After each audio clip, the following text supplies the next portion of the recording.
So, dear viewers, thank you for being with us here at the session, which is dedicated to practical case studies that come from across Europe. And they present the perspectives, challenges, and tips and tricks of media work with and regarding diasporas or Europeans worldwide. So this session will provide us with a mix of country backgrounds, but also a mix of different socio-political contexts, and importantly, different professional profiles of media sector. So journalistic point of view, editorial, publishers' point of view. We will hear three presentations and then we'll have some time for questions and answers to the three speakers. As the first case study, I would like to invite ILZE KALVE, who is a news reporter at LTV, so Latvian public broadcaster. She's a news correspondent and a freelance journalist, also for other Latvian media outlets with, I'd say, 10 years of experience in the sector. She has extensively reported on the Latvian diaspora in the UK, which is the largest and most diverse diaspora community of Latvia. And importantly, let's not forget that ILZE is also a freelance videographer, a composer, an arranger, and a producer, so a creative personality. So ILZE, I pass the floor to you for your case study, please. Hi, thank you. You already told almost everything about me. So yeah, basically I am here in England as we call self-shooting journalist. Yeah, it means that I am interviewing, I'm also filming, I'm filming myself as well, and at the end I am even editing and sending to television. So basically I have to do alone everything what usually is doing whole team, yeah, starting from finding the stories and, you know, just everything, yeah. And well, of course it is not easy, but it's fun. And no, well, after all these 8 years, it seems quite okay and just a normal way to work. And mainly I'm really doing stories about Latvians, about the success, about the worries, yeah. Luckily, since Brexit is done, it's not that much about politics, which I am very happy about. So yeah, it's for Latvian diaspora, it is very easy to reach because they are usually, they are very happy to tell about their life, about, you know, basically everything, what's happening here in the UK. And oddly, the way to deliver some news to Latvian diaspora is through not British media, but through Latvian media. So many Brits are really surprised. They are like, really, you do a story for Latvian television, which is broadcasting in Latvia, not in Britain, yeah? But in that way, you reach people in Britain. Of course, it is not because they are all the time watching television online or anything, but the television is publishing the stories online, so they get shared in social media because it's like, oh, hello, there are some news for you, yeah? You should listen to that, watch that. And in that way, I am really proud because of Latvian media. We informed about the settled status, and Latvians actually were the community which was one of, let's say, most organized regarding applying for the settled status, because all the Latvian media were telling what they should do, what applies to them, and what are the deadlines. And yeah, so it is kind of weird connection, but it does work. And well, talking about Ukraine, I was filming just 2 days ago in London in Ukrainian club, and I think this is what we should learn from them, because the way how they are organizing themselves and, you know, the amount they are doing to help to the country of origin, yeah, they are standing outside the club. They are, it doesn't matter, it's rainy or it's cold, yeah, there are always people outside telling about the situation, of course, receiving some donations or some help. Every day they are standing in London. There are demonstrations in Trafalgar Square near number 10, and it doesn't matter what's the weather or anything. And they are also in this Ukrainian club receiving donations and organizing and making sure that everything works. It's full of people. And they are there since every morning, early morning till late night. And yeah, this is just, yeah, I wish we could do that. And yeah, what else would you like me to tell? ELÍNA. Ilze, you said that you had prepared also some video insights in your work. Would you like to share that? Yeah, of course. One of the main things what Diaspora does, it is always various concerts with singing, dancing, and sometimes people join us, yeah, for performance. And I found one actually very, very funny concert. That was Latvian Culture Day in London, where some guy from public just joined Latvian girls. May I ask this dancing clip, please?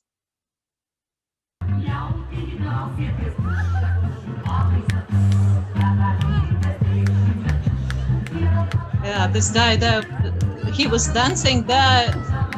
Initially, he was just was laughing, yeah.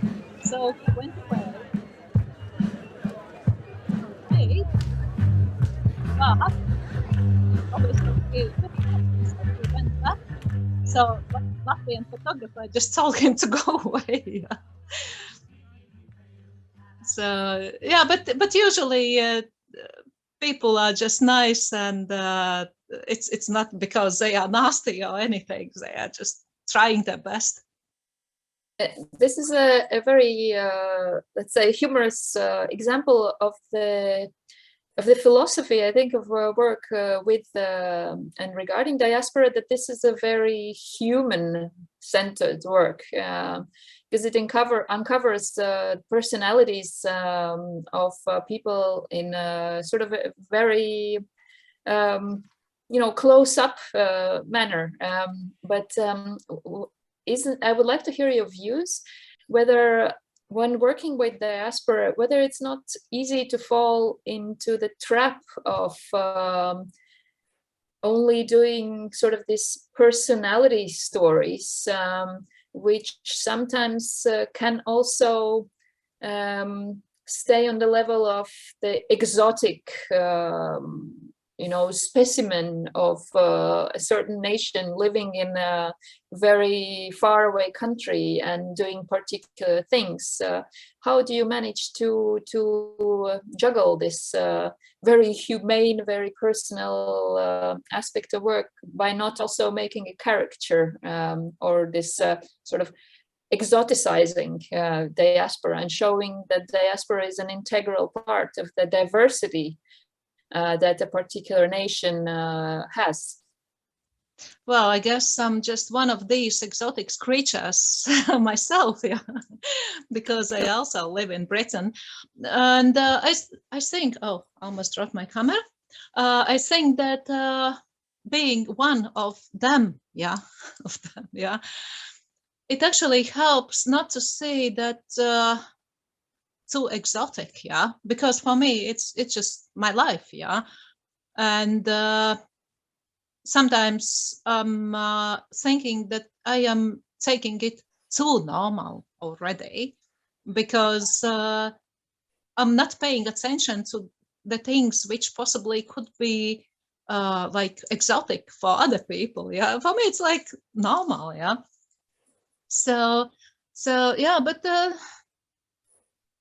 I really, yes, of course, when there are coming some journalists from Latvia, then of course I see us as exotic creatures, weird, living weird houses, driving the wrong side of the road, yeah. and all that stuff, but yeah, just trying. So I think it's an important point also, this reporting from within a community that also helps to reflect that community's particular perspective and sort of not looking at it from outside as mainstream media might sometimes risk doing. But thank you very much for your key points that you've made and transmitting the sentiments of your work. I would like now just to put you on hold and move on to our second case study and leave the time for questions and answers after the 3 case studies. I would like now to turn to DAIVA LAPENAITE. She's the co-founder and editor at pilietybe, which is a Lithuanian online platform sharing news, promoting debate and initiatives for active citizenship globally. So I liked your motto, which is from the passport to the mindset. And DAIVA is, as far as I know, based in Italy, and she's also a freelance correspondent from Italy for the most important Lithuanian newspaper and for Lithuanian public radio. And she has published more than 2,000 articles on all kinds of topics. So she has a very rich background to draw upon for our today's session. Please, DAIVA, the floor is yours. Thank you, Elīna, and thank you for introducing me so well. A really very hello to everyone, and I'm really great.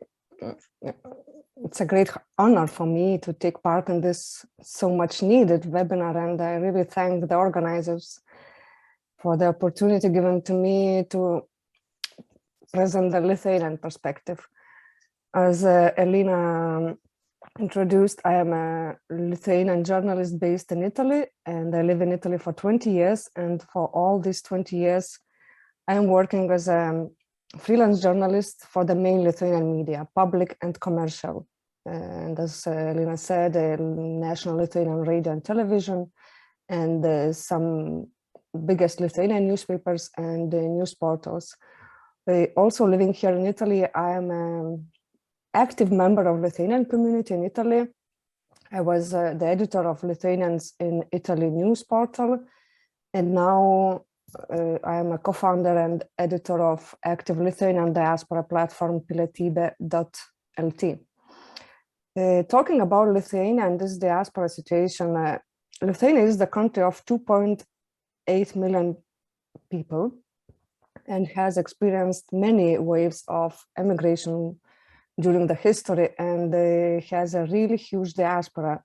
It is estimated that about 1.3 million people, Lithuanians and people of Lithuanian descent, live outside Lithuania, and that is about a third of the Lithuanian nation.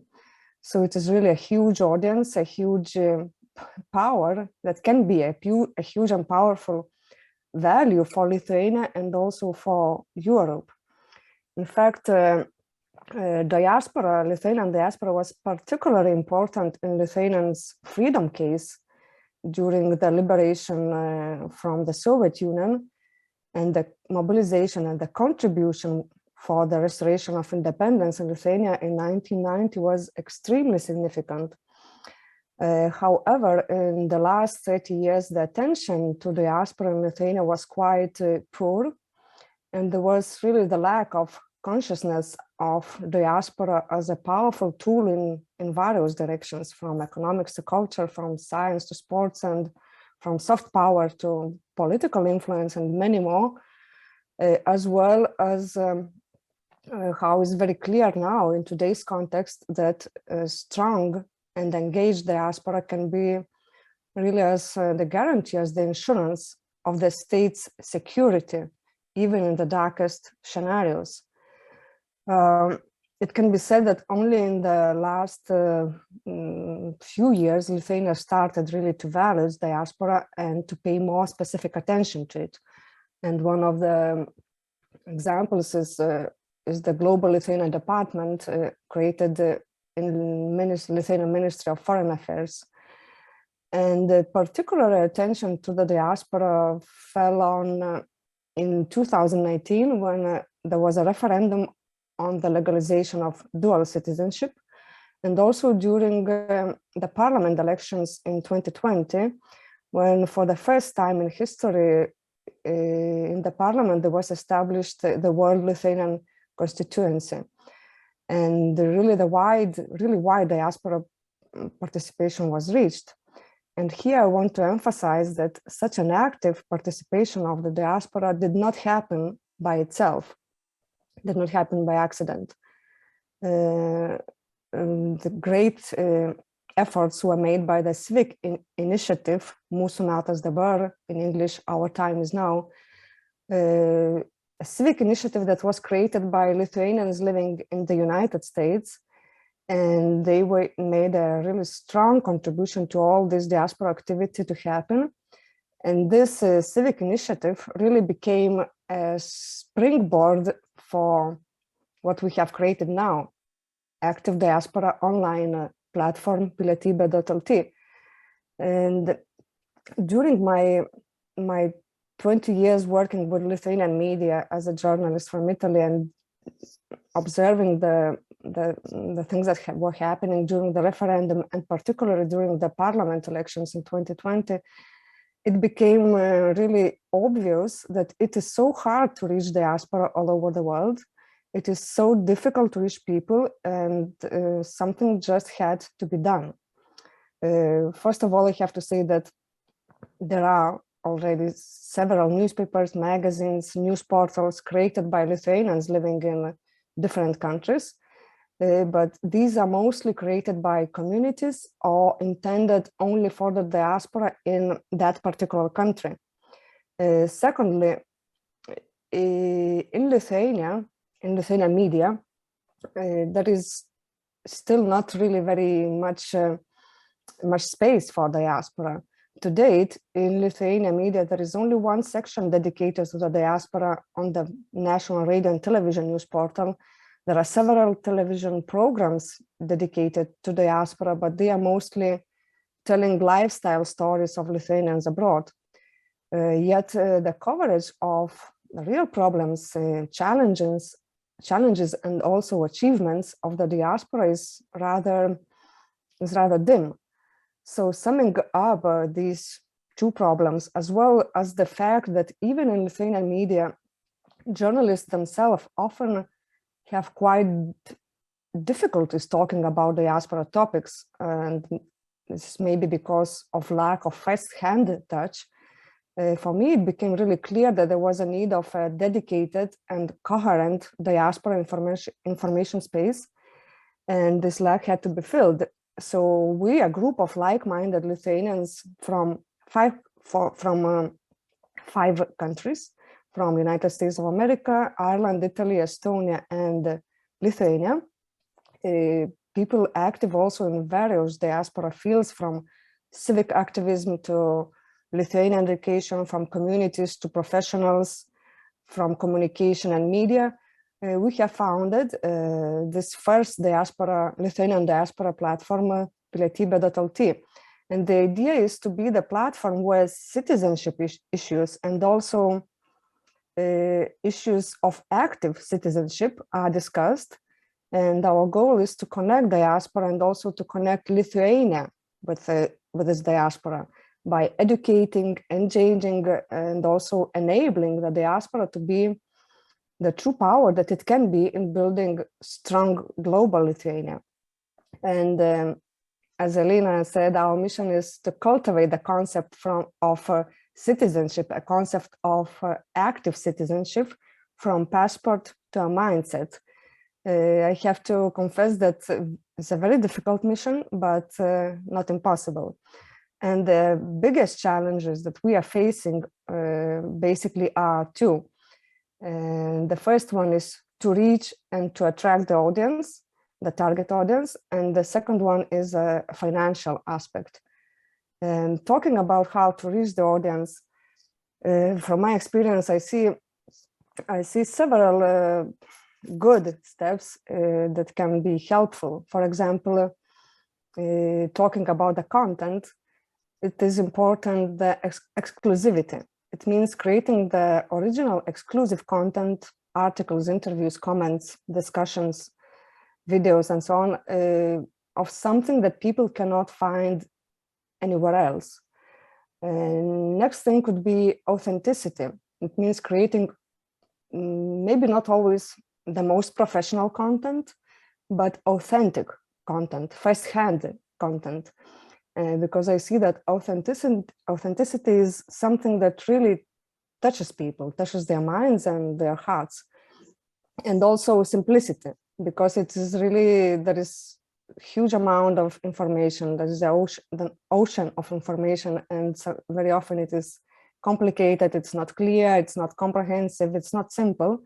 So what we try to do is to simplify as much as possible, as we say, put it black on white sheets in black letters. And also originality. It means to give the content, to present the content in an attractive, not boring way, in some kind of, I don't know, different, interesting, creative way.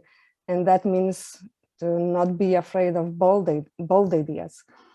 And what is very, very important is to find opinion makers, to find the leaders, and to create the network with them, to work together with them.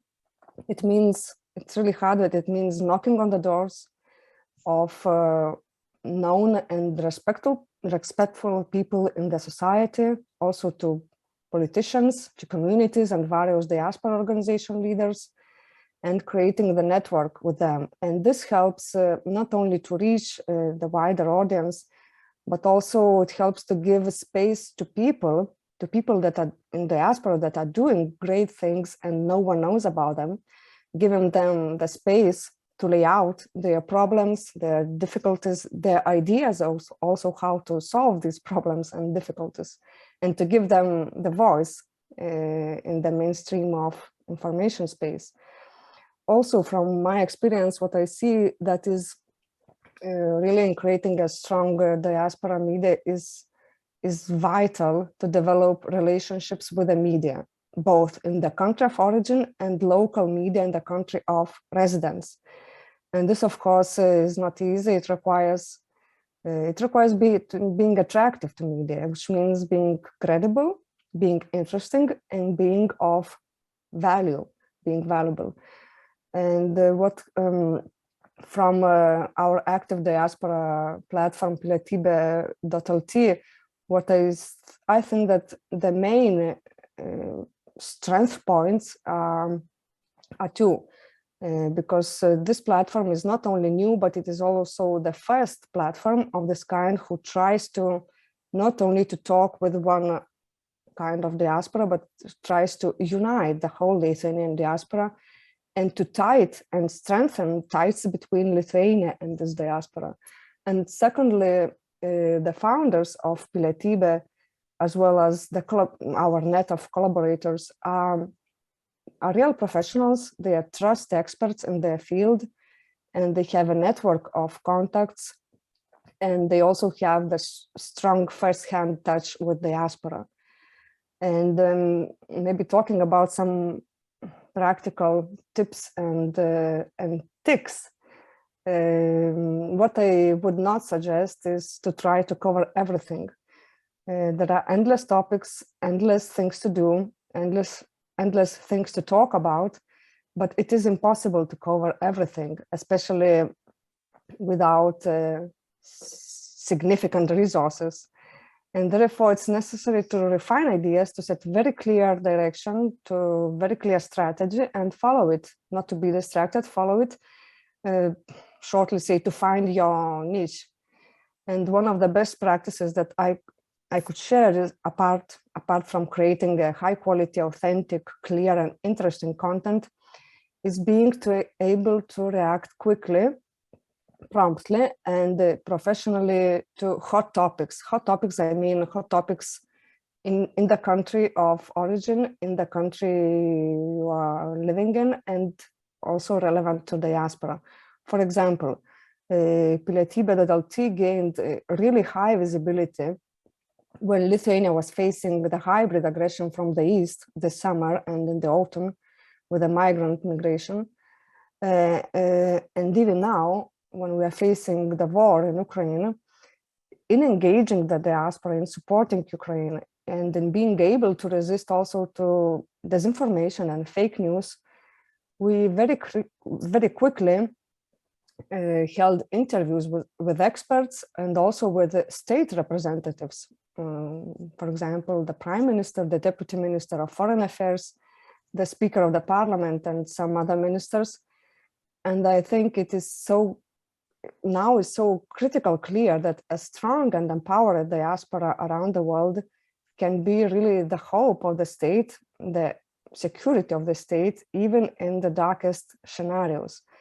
And in conclusion, I can say that from my experience, I see that the most important thing is to work with quality, keeping an eye on simplicity, authenticity, on credibility, to create a network with diaspora leaders and diaspora and country of origin, as well as country of residence media, keeping in mind that what you're doing doesn't have to be lovely to yourself.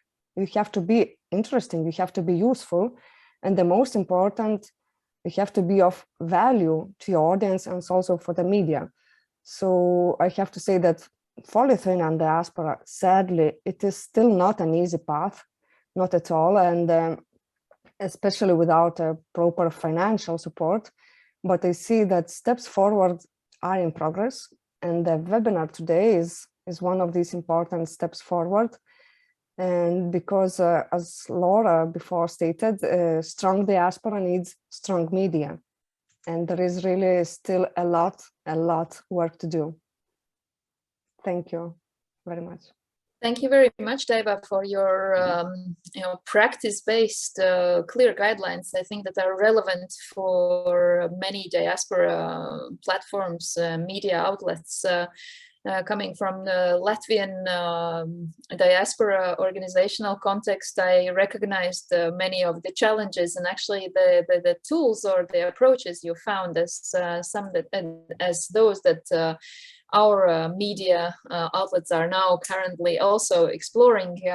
So we will have time for questions a bit later, but I couldn't resist now using my moderator's privilege to ask one question, because of course, you referred to the fact that in order to be relevant or valuable rather than lovely, as you put it, diasporic media needs to be professional, needs to react quickly and provide quality assessment. And this all stands true, but how do you find a resource base for this? What is your model for actually doing this work and supporting the quality requirements of it? Well, frankly, the main resource is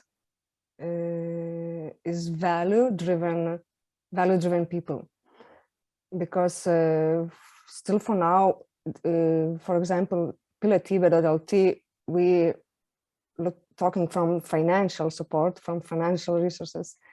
It is very, very difficult to find them. It is very, very difficult to attract them. There are Lithuania's and the government of Lithuania, especially the Global Lithuanian Department, they have some programs where you can apply for the projects to be financed, but it's really a drip in the ocean. And our main resource is, as I said, value-driven people who are doing what they are doing not for money, but because they believe in this, because they are capable in doing this, and really, I think we are very lucky in pilietybe that we have found a group of people that are this like mindset. Thank you. So actually doing this civic mission requires people that have this civic sense of mission of service to values.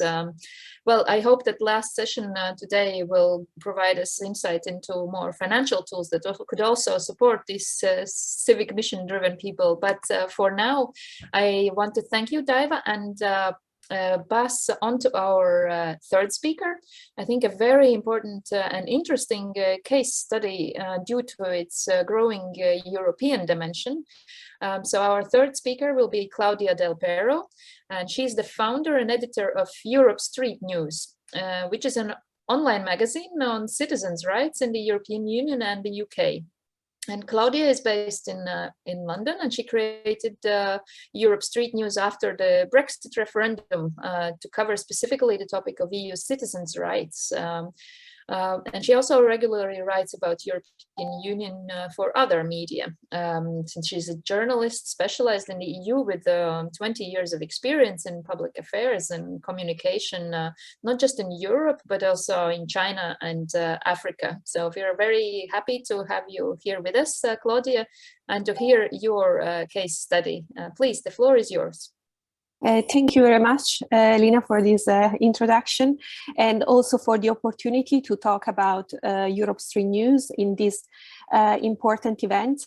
And I really hope that the experience of Europe Street will also bring some ideas and proposals that can be considered for the entire group of participants.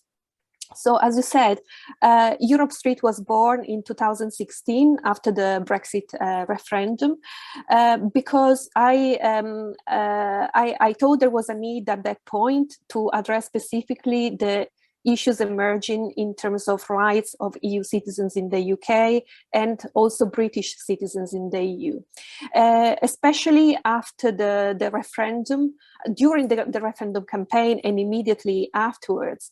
The media were focusing pretty much only on the political aspects of the vote and on the economic aspects of the separation of the UK from the EU. But there wasn't much really related to the rights of the people affected. And so I thought there should have been a reference point, let's say, where people could follow how the negotiations were evolving in a very practical way on how things would change for the people most directly affected. There were other considerations in that as well. So as it has been discussed, that for people who live in another country, now in this case we talk about another EU country, the media, the reference media are a little bit are the local media and also the media of the country of origin.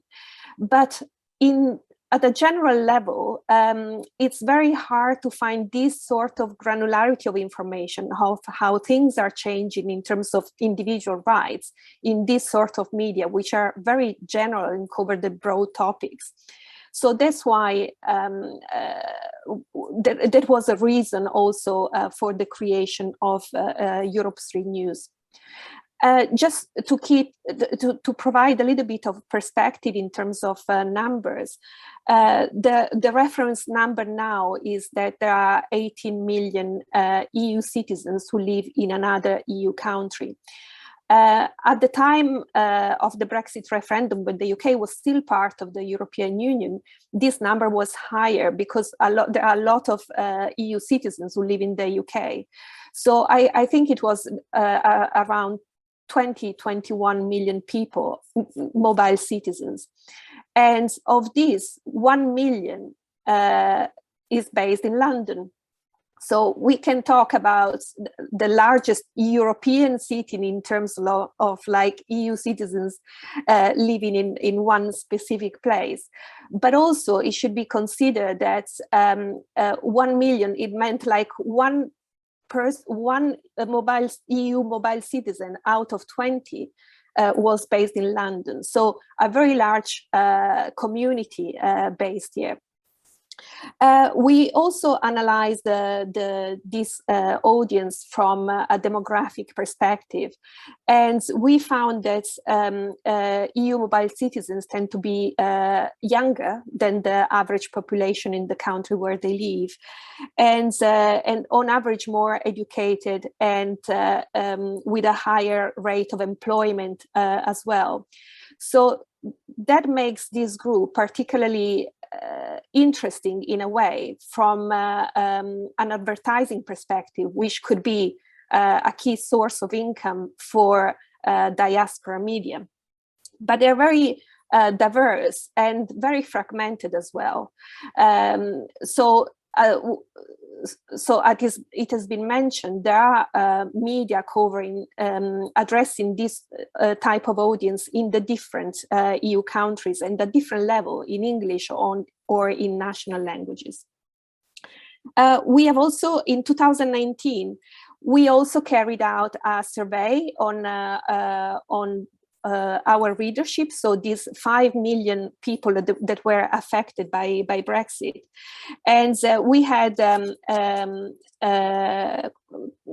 about 3,000 responses. So it was a quite interesting result.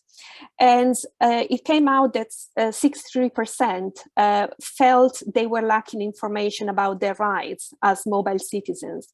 And 17% wouldn't know what to do if their rights were being breached in some ways. And 92% did not feel represented at a political level. So that was a very high number. And I mean, of course, in this, there is surely the shock of the Brexit referendum, but I think it's quite significant numbers to keep in mind. So a very disempowered sort of audience. We also found, quite surprisingly, that 43% of the respondents had actually lived in 3 or more countries. So again, a level of mobility, which is not about moving from one country to another, but it's really mobile across countries. And so even more difficult to capture from a media perspective.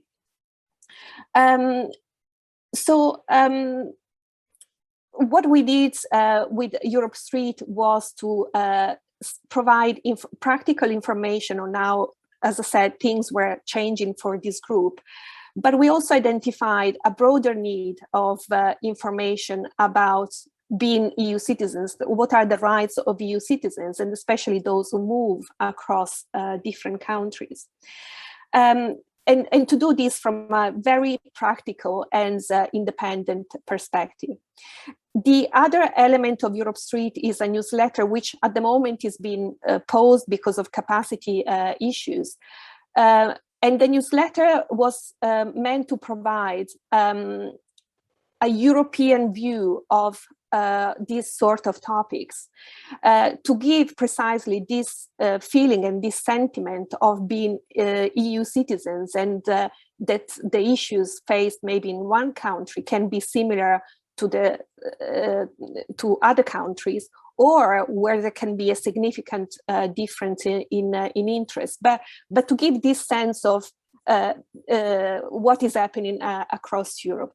So these were the two main offers. And while doing this work, of course, it has emerged very clearly that there is a lack of information for people who move across European countries in general about their rights. But it's also a difficult topic to address, because in a way, people look for this sort of information when they start with a problem. People don't think in general, oh, what are my rights as an EU citizen? Or so it has to be very contextual. For example, around times of European elections, can I vote? What are the procedures? What am I supposed to do?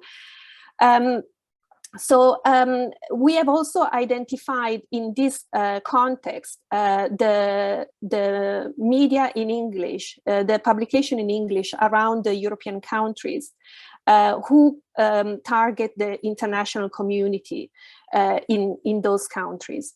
And what we have found is that the reporting tend to be at the national level, is to provide national news in English so that the international community can be more involved. But what is often lacking is this European broad level of the rights that derive from being either resident or citizen of the European Union. And so combining these two aspects, we are now approaching these publications and suggesting to share content with them, precisely because of this need, because there is a lack of general information about the rights that come from the being part of the European Union, but also how to address this fragmented audience in different countries that tend to be more mobile than other audiences and not having a lot of reference points in the media. So in this way, we hope to really maximize the reach of this audience and providing quality information that is relevant to them from a practical perspective. And in recent months, we have started this collaboration with two websites. One is called The Local, which is present in 9 European countries, and the other one is Dutch News. And this is an ongoing work, so we really hope to expand this network and to be able to share content with other publications as well. In terms of challenges, well, as it has been mentioned, funding is always an issue, and especially we have made the choice not to look for public funding, especially not from the European Union. Although this was suggested multiple times, but as you were saying before, in the context of the UK and in the context of Brexit, having funding from the European Union will undermine the credibility in a way of the project.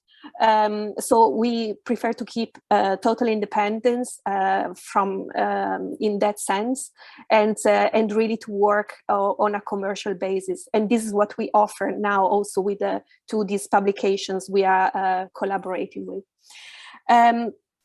The other challenge that I found is finding the expertise on EU affairs.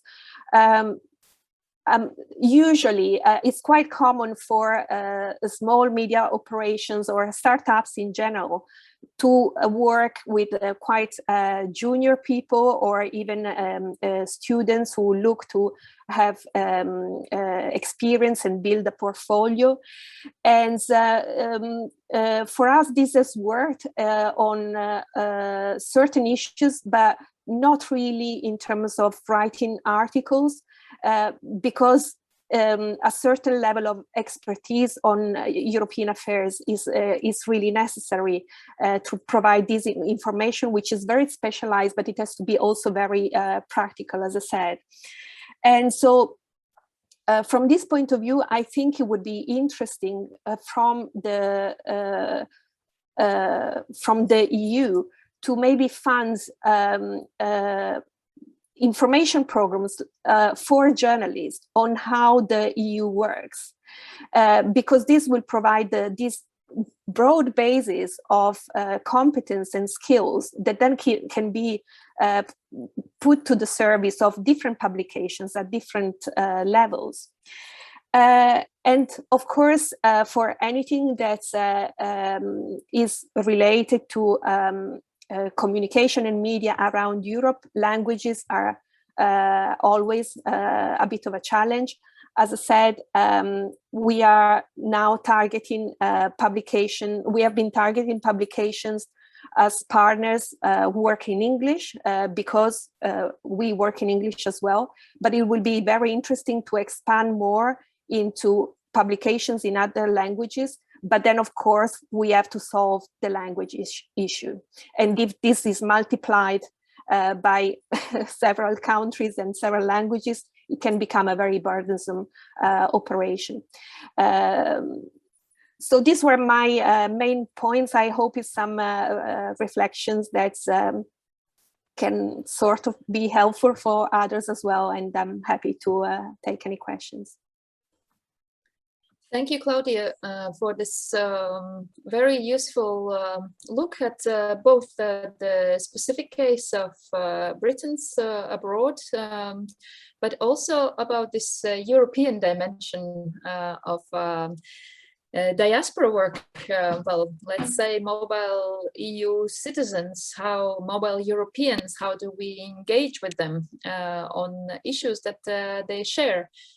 Just to look at my own example. So originally from Latvia, I've lived now half of my life in Brussels, Luxembourg, Italy, France, you name it. And my husband is a Luxembourger, originally from Portugal. So imagine the number of languages and cultures we share in our family. And research also shows that there is an emerging identity of mobile Europeans, that sometimes we share more with people coming from other countries that have had similar life experience of having this European path than with nationals from our country that never really spent considerable time abroad. So against the backdrop of this emerging European identity among mobile Europeans, I want to put a question to you, Claudia. You already outlined some hurdles to this, but do you think that sort of a common media for mobile Europeans is possible to address precisely these common issues of interest to them? I'm not quite sure is the answer, and we have studied quite a bit this audience, which is very diverse and as I said, very mobile, very multilingual.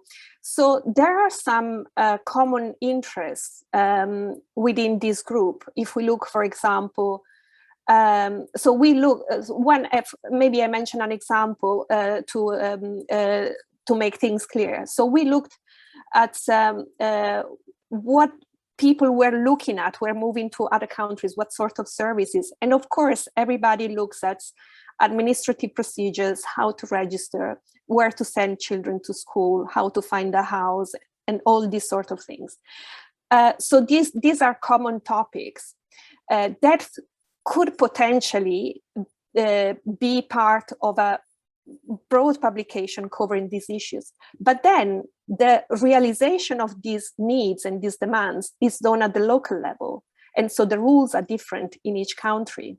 So you need this balance between local and European. Our point of view, our angle is to focus on the rights that come from EU citizenship, as I said. A lot of that related to voting rights, on decisions made by the European Court of Justice, for example, that solve a problem that may emerge in several countries. So it's a bit of a practical legal approach. But as I said, people look into the details of these issues when they need it, when there is an emerging problem. And this is why Brexit has created a problem for 5 million people. So that was that specific need. But I think on a general level, for these sort of topics, it's better to collaborate with other media, to have a network of media covering these sort of issues and therefore reaching as many people as possible, because each of them will have their own audience. So this is my experience. Thank you, Claudia. You just mentioned an idea of a network, and I wanted to pass the floor to Daiva, who has dropped an idea that is related to this in our chat. Daiva, would you want to come back to this idea of cooperation and networking? Actually, what I'm hearing, that we are all facing the same problems. We're all facing the same issues. And and we are trying to do all the same. We're trying to reach all the same goals. I don't know if exists something like that, but my idea would be, why don't we create the Diaspora Media Association that would help us to face the problems and to find the solutions together, and also in trying to reach the audience and in trying to reach the finances, we could be also more stronger together than on ourselves. And also as the voice, because what I hear and what I'm sure, deeply sure, what I believe in and what I hear in today is strong diaspora media means strong diaspora, and vice versa. Strong diaspora means strong media. And in today's context, we in Lithuania, we know very, very well what it means, strong diaspora. Strong diaspora helped Lithuania to become free from the Soviet Union. And in today's context, anyway, there are many fields where strong diaspora can help their own country and themselves to become more strong, more vital, and more prosperous. And especially in today's context, when we are facing the war in Ukraine, and we see what the diaspora, Ukrainian diaspora, and also other countries' diaspora, Baltic states and the Polish diaspora, what they are doing in every country is incredible. So what I am absolutely sure that the real power is inside the people, but many people just don't know how, don't know where, and are not able to realize the potential that they have. So uniting in some kind of association, as I said, Diaspora Media Association, just the name that came popped up. I don't know if it's a perfect name, but it popped up right now. I think we could really make a bigger impact together. We could reach more audience together, and we could have more resources, finance resources and human resources to do what we are trying to do. Thank you, Daiva. I think there is no better way to conclude this session than with these key messages that we just heard about being stronger together by networking, by cooperating, and also by mobilizing the power of diasporas to the benefit not just to our countries of origin, but also to Europe as a whole. And I want to thank each one of you for the work that you're doing in this regard. So by building these little blocks, by building the networks and building the connections, the human connections and information networks that help tying diasporas together, but also bringing the European dimension to what we're doing. Thank you very much. And I think that we have a very important session remaining, which will tackle the resource challenges that we also heard in this session. So for all our viewers, just hang on a couple of minutes. After a short technical break, we will be back with our last session, which is dedicated to financial perspectives. Thank you and see you soon.